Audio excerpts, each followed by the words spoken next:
Sabotage Studio recently invited us to a personal demo of Sea of Stars and was kind enough to answer some of our questions.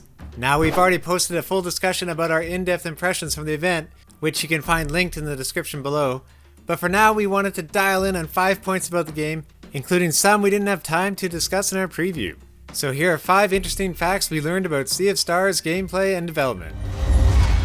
For the first one, although the battles in Sea of Stars may look a lot like Chrono Trigger, there's actually a lot more going on here, such as how positioning plays a major role, and that you have some control over it. Garl, for instance, can actually hurl enemies to group them together. From that point, you can use a special attack such as Zale's Sunball to take care of those 2 enemies at once. Like 2 birds in 1 stone, but with a fireball. And don't worry, there's no friendly fire here, in case you're worried about your party being too close to that giant sunball. The game takes some cues from the Mario RPG games too, such as how you can sneak up on an enemy to get the jump on them with some extra damage, and a boost charge for yourself. Moving on, not only does Sea of Stars look great, but it sounds amazing too. And besides composer Eric W. Brown is Yasunori Mitsuda as a guest composer, who created most of the music for Chrono Trigger.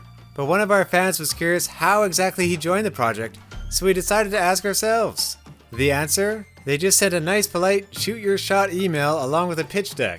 And that was pretty much it, as Sabotage said they were soon blessed with a reply that got things moving forward.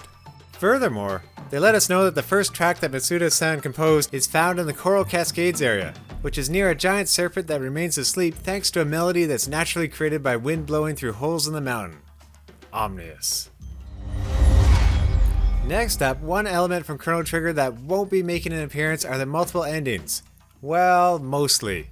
Because although the game will feature just one canon ending owing to the fact it takes place in the same universe as the developer's other game, The Messenger, the developers told us that it does feature an extended ending for those who complete optional objectives in the game.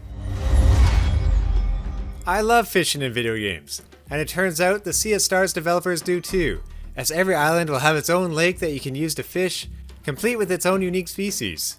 And even better, it's a completely seamless part of the experience, as the developers wanted fishing to feel natural, without any extra UI or QuickTime events. It's so seamless that you can even jump in the lake and herd the fish yourself. To fish, all you have to do is walk up to the edge of a lake, then cast at a variable distance and drop the bobber when you want.